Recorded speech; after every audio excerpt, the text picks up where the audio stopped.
안녕하세요. 에피슈러입니다. 오늘 같이 보실 책은 마음이 아닌 뇌를 치료하라. 김영화 선생님께서 쓰신 책이에요. 이 선생님은 그동안 굉장히 많은 책들을 내셨는데요. 지금 현재는 강동 정신건강의학과 원장님으로 재직 중입니다. 그리고 TV나 라디오에 출연하셔서 자녀교육 관련된 상담을 많이 진행하셨던 분이시네요. 저 역시도 이제 뇌에 관심이 있다 보니까 이분이 지금 쓰신 책들을 보시면 청소년과 뇌에 관련된 이야기들이 굉장히 많아요. 그래서 이번에 고르게 되었고요. 그리고 지금 현재 나온 이 책 같은 경우는 예전에 기존에 나왔었던 책이에요. 2011년도에 출간된 사춘기 뇌가 위험하다. 이 책의 개정판입니다. 그 사이에도 굉장히 많은 사회적 환경이 변화가 됐고 뇌과학이 발전됨에 따라서 새롭게 내용이 추가된 부분이 있습니다. 자, 그럼 첫 번째 챕터 사춘기 다 자라지 않은 뇌에 대해서 볼 건데요. 우리가 흔히 말하는 사춘기 청소년은 무엇으로 정의할 것이냐에 대한 부분이에요. 청소년이라고 하면 1904년도 미국의 심리학자 그랜빌 홀이 청소년기에 대해서 정의를 내렸는데요. 아이들이 이 책을 보면 청소년기라는 책을 두 권으로 출간을 했는데 이 책을 보면 사람은 비로소 아이도 어른도 아닌 청소년에 관해 관심을 갖게 됩니다. 그리고 이 시기에 청소년 심리라는 말도 이 홀에 의해서 만들어지게 되었다고 합니다.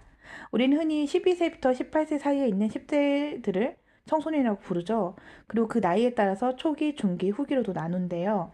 최근에는 10세부터 25세까지도 청소년기로 간주를 합니다. 이런 현대사회에는 굉장히 예전 세대에 비해서 변화가 많다 보니까 청소년기가 길어진 감이 있어요.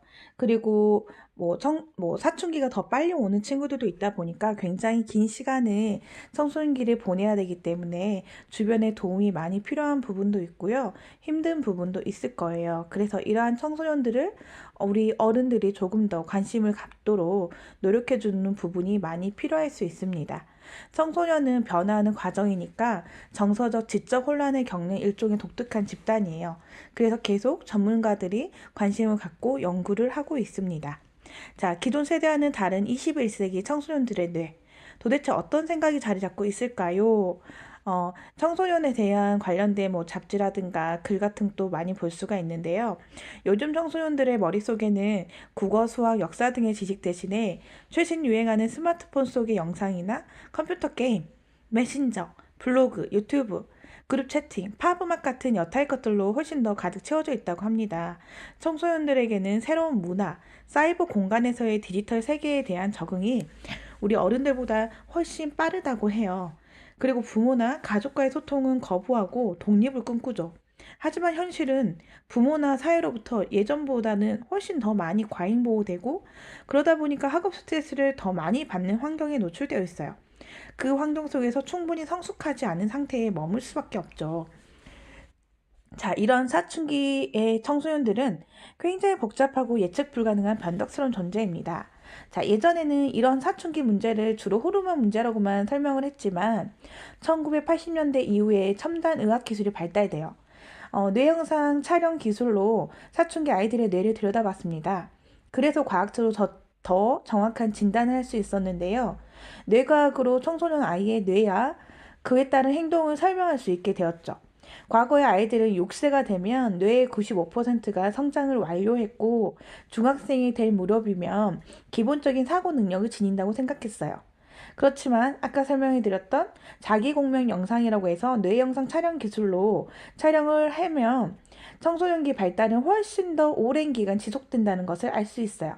최근 밝혀지고 있는 사실 중 하나는 뇌는 20대 중반이 되어서야 비로소 어른과 같은 상태로 성숙한다는 것이에요. 사춘기 청소년의 뇌는 이런 특징이 있어요. 미성숙, 충동적, 그리고 현재도 잘하고 있음. 사람과 사물을 잘못 인지하고 판단할 수 있음이라는 특징을 갖고 있다고 합니다. 예를 들면 사춘기 뇌 장애를 앓고 있는 아이들에 대해서 볼게요.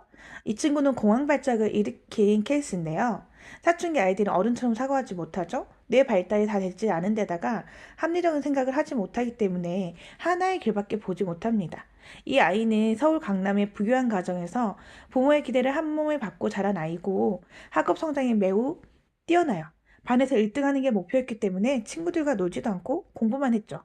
그런 친구가 고3이 되면서 학교 성적이 떨어지고 맙니다. 우수한 성적을 유지했고 그랬음에도 불구하고 조금 떨어진 내신 때문에 최상위권 대학에는 들어갈 수 없다고 본인 스스로 판단을 해요. 그래서 이 친구는 어느 날 화장실에서 공황 발작을 일으켜서 꼼짝도 할 수 없는 그런 상황을 겪게 됩니다. 두 번째 케이스예요. 이 친구는 우울증이 생긴 친구인데 이 친구는 반에서 항상 1등을 놓치지 않았어요. 항상 자나깨나 공부에만 내렸고 친구들이랑 놀거나 뭐 운동할 때도 함께하지 않았어요. 그렇게 열심히 공부했지만 학년이 올라가면서 1등을 놓치게 됩니다. 자, 이 친구는 자신의 인생도 끝났다고 생각해요. 그래서 손끝 하나 움직일 힘도 나지 않고 간단한 숙제조차도 이젠 할 수 없었어요. 병원에서는 우울증이라는 진단을 내렸고 치료를 시작했지만 이 B의 부모는 아들이 우울증에 걸린 것보다는 좋은 대학에 들어가지 못하게 될까봐 더 걱정했다고 합니다. 이런 케이스처럼 우리는 아이들에 대해서 더 관심하고 알아야 되지만 그렇지 못한 부모들이 굉장히 현실에서는 존재합니다. 사춘기 뇌의 운명은 부모가 결정한다 라고도 해요. 사춘기 청소년들은 친구들이 자기를 미워한다고 쉽게 오해도 하곤 해요. 부모의 당황하는 표정도 나에게 짜증을 내는 표정이야 라고 해석하기도 합니다. 그로 인해서 생기는 것은 다툼과 갈등이겠죠. 그렇다면 부모가 분명히 알아야 되겠죠? 이런 청소년들의 사춘기 뇌의 특징이요. 자, 이러한 사춘기 뇌는 어떤 특징이 있는지 한번 보도록 하겠습니다. 사춘기의 뇌는 지금도 자라고 있습니다. 뇌과학자들은 청소년기 동안 뇌 속에서 엄청난 변화가 일어난 것을 발견했습니다. 청소년기 뇌에는 1000억 개의 세포, 우리가 흔히 뉴런으로 알고 있는데요. 이 세포가 존재하는데 이 1000억 개의 세포가 다시 1000조에 달하는 연결을 만들어냅니다. 이것은 전 세계에 연결되어 있는 인터넷망보다 더 많은 수로 아이들 뇌 속에 있는 블랙박스의 비밀을 푼 것이나 마찬가지였어요. 아이와 어린의 뇌에서는 뇌세포 스스로가 가지치기 하는 일이 일어나는데 이 가지치기라는 거는 뇌가 어느 정도 자란 후에 불필요한 연결을 했던 것들은 끊고 뇌세포 간의 연결을 정리하는 거예요. 청소년의 뇌는 엄청나게 많은 세포를 만들어서 왕성한 가지 뻗기를 하는 동시에 연결된 세포의 15% 정도는 가지치기라는 과정을 통해서 잘라내요. 따라서 엄청난 양의 정보를 받아들인 동시에도 읽기도 합니다. 하루는 갑자기 어른스러운 말을 하다가 다음 날은 그 생각은 잊고 다시 어린아이가 되는 것이 이 뇌의 활발한 성장과 급변한 변화 때문이라고 합니다. 청소년들은 뇌 전두엽에서 이것이 잘 발달되지 못했기 때문에 충동적인 행동을 하게 되는데요. 전두엽이란 우리가 흔히 이마라고 생각하시면 될 것 같아요. 뇌의 가장 앞쪽 부분인데 어떤 문제가 생겼을 때 이 부분이 잘 발달되어 있는 친구들은 합리적으로 문제를 잘 해결할 수 있어요. 그건 어른도 마찬가지고요.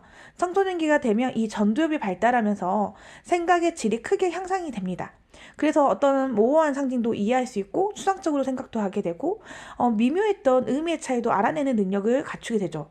그래서 이전 시기보다 뇌에서 정보를 전달하는 속도가 100배 정도 빨라지기 때문에 정보를 기억하고 논리적으로 생각하는 능력이 향상됩니다. 이러한 전두엽의 발달은 하루아침에 일어나는 게 아니에요. 전두엽이 발달하기 전에 폭발적으로 일어나는 변화 때문에 10대들은 정리정돈이나 의사결정을 제대로 하지 못하고 충동적이고 참을성 없는 행동을 보이기도 합니다. 그리고 사춘기 내는 시행착오를 통해서 배워가는데 아이들은 정보가 주어졌을 때 그걸 해결하기 위해서 사용하는 뇌가 어른과 달라요. 어른은 정보를 분석하고 문제를 해결할 때 논리적인 사고를 하는 부위는 전두엽을 사용하지만 청소년기 사춘기 아이들은 감정의 중추라고 할 수 있는 온신 뇌인 편도체를 사용해요. 아직 전두엽이 발달이 안 됐거든요. 사춘기 아이들은 어른과 달리 이성이 아닌 감정을 바탕으로 정보를 해석하기 때문에 항상 오해를 합니다. 다른 사람의 태도, 표정이 있는 것도 시행착오를 통해 배울 수밖에 없어요. 그래서 경험이 굉장히 필요하겠죠. 친구들이 자신을 무심코 쳐다만 봐도 쟤는 나를 싫어해 라고 감정적으로 해석해버리기 때문에 부모가 너 뭐하고 있니? 라고 물어보면 감정의 중추인 편도체로 엄마는 내 일을 지나치게 간섭해 라고 생각하면서 엄마를 잔소리꾼으로 단정지어버립니다. 이러한 사춘기 뇌는 비록 감정에 많이 의존하고는 있지만 뭐든지 빨리 배웁니다. 이 점은 영유아기의 뇌하고 유사한데요. 영유아기의 부모와 애착 형성이 매끄럽지 않았던 경우는 정서적으로 매우 불안하다는 걸 느낄 수 있어요. 유아기 때 방치됐다거나 부모에게 학대를 받은 친구는 학교에 적응이 어렵고 사회에서 범죄자가 될 가능성이 굉장히 높은데요. 이거는 영유아기의 뇌가 새로운 정보를 받아들이는데 무척 예민하기 때문이에요. 청소년기도 또 마찬가지입니다. 청소년기는 뇌가 폭발적으로 성장하는 시기이기 때문에 영유아기의 때와 마찬가지로 다양하고 좋은 경험을 많이 해야 돼요. 그래야 아이의 뇌가 안전하고 건강하게 자랄 수 있도록 지켜줄 수 있습니다. 또한 사춘기 뇌는 엄청난 변화와 성장을 경험합니다. 청소년기에 일어난 뇌 발달은 청소년의 능력을 증가시켜주기도 하는 반면에 환경 영향에 굉장히 많이 받아요. 1991년 미 국립보건원의 뇌과학자인 제이기드 박사는 청소년 3,500명의 뇌를 22년간 9천회에 걸쳐서 MRI로 촬영했어요. 그 결과 20대 중반이 되어서야 발달이 끝나는 뇌를 우리가 훨씬 더 이러한 뇌를 우리가 생각했던 것보다 훨씬 복잡하고 그리고 나쁜 자극에 취약하고 환경에 쉽게 자극받는다고 발표를 했죠. 이 감수성 높은 뇌가 술이나 담배, 마약 등에 노출된다면 그 어느 시기보다 큰 손상을 입을 수가 있죠. 그 중독은 청소년의 뇌에는 치명적이고 회복이 쉽지 않아요. 이래서 청소년기, 사춘기에는 좋은 경험을 하면 나무가 쭉쭉 자라고 가지가 쭉쭉 뻗듯 뇌세포도 좋은 경험이라는 양분을 먹고 활발하게 가지 뻗기를 합니다. 고전 문학에 심취하거나 좋은 클래식 음악을 들을 때 뇌에서 건강한 가지 뻗기가 일어나죠. 하지만 이 경험 못지않게 영양가 있는 식사도 중요하고요. 뇌의 혈액순환을 돕는 적당한 운동, 이것도 굉장히 필요합니다. 입시 스트레스와 지나치게 바쁜 학업에 쫓겨서 식사를 제때 못하거나 운동을 게을리하는 것, 이것도 뇌 발달에 좋지 않은 영향을 끼칩니다. 그리고 건강한 식사, 건강한 적절한 운동, 더불어 풍부한 감정적 경험도 필요해요. 사춘기 아이들이 문제를 감정적으로 판단하는데 좋은 감정 경험은 건강한 뇌 발달에 도움을 주죠. 다른 사람들을 배려하고 자신에 대해서 긍정적으로 생각하고 친구와 가족에게 사랑을 느끼는 것, 이것도 사춘기 뇌를 건강하게 만드는 필수 항목입니다. 부모님들이 해주셔야 되는 부분이죠. 이 책에 보면 영희 엄마 이야기가 있어요. 영희 엄마는 항상 자신의 말을 듣지 않는 반항적인 딸 때문에 힘들어합니다. 고민 끝에 딸에 대한 불만을 영희의 외할머니에게 털어놓자 외할머니는 의외로 그 나이 때 너도 나한테 항상 그랬어 라고 하는 거예요. 영희 엄마는 깜짝 놀랐겠죠. 줄곧 사춘기 시절 자신은 부모 말을 잘 듣는 모범생이었다고 기억하고 있었는데 부모가 보기에는 아니었던 거죠. 이렇듯 부모가 자신의 청소년기를 회상하는 일은 사춘기 자녀와 공감대를 형성하는 데 도움이 됩니다. 여러 시행착오를 거쳐서 성장한 자신을 돌아봄으로써 아이의 고민과 반항을 이해하게 되죠. 이러한 사춘기 뇌에 대해서 우리 부모님들이 많이 아셔야 돼요. 마지막으로 사춘기 뇌를 정리하도록 하겠습니다. 사춘기 뇌는 유연하고 쉽게 변하고요. 사춘기 때는 신체가 성장하듯 뇌도 급격히 성장합니다. 그리고 좋은 환경에 노출되면 올바르고 건강한 뇌가 만들어지지만 나쁜 환경에 노출되면 좋지 않은 방향으로 자라서 병들 수 있어요. 사춘기의 뇌를 나무로 비유하면 나무가 가지를 뻗듯 뇌도 왕성하게 많은 가지를 뻗는데 그중 15가지, 15% 정도는 가지치기로 사라져요. 그래서 새로운 것을 배우고 경험하면 그 기능은 강화되고 사용하지 않으면 퇴화됩니다. 그리고 스스로 배우고 해보는 기회가 주어져야 돼요. 왜냐? 사춘기 뇌는 시행착오를 통해서 더 현명한 선택을 하게 되거든요. 안녕하세요. 에피슈라입니다.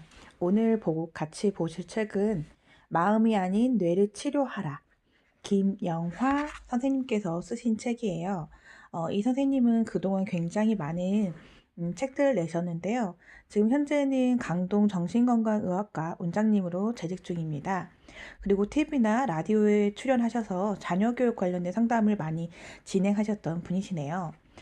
저 역시도 이제 뇌에 관심이 있다 보니까 이분이 지금 쓰신 책들을 보시면 청소년과 뇌에 관련된 이야기들이 굉장히 많아요. 그래서 이번에 고르게 되었고요. 그리고 지금 현재 나온 이 책 같은 경우는 예전에 기존에 나왔었던 책이에요. 2011년도에 출간된 사춘기 뇌가 위험하다. 이 책의 개정판입니다. 그 사이에도 굉장히 많은 사회적 환경이 변화가 됐고 뇌과학이 발전됨에 따라서 새롭게 내용이 추가된 부분이 있습니다. 자, 그럼 첫 번째 챕터 사춘기 다 자라지 않은 뇌에 대해서 볼 건데요. 우리가 흔히 말하는 사춘기 청소년은 무엇으로 정의할 것이냐에 대한 부분이에요. 청소년이라고 하면 1904년도 미국의 심리학자 그랜빌 홀이 청소년기에 대해서 정의를 내렸는데요. 아이들이 이 책을 보면 청소년기라는 책을 두 권으로 출간을 했는데 이 책을 보면 사람은 비로소 아이도 어른도 아닌 청소년에 관해 관심을 갖게 됩니다. 그리고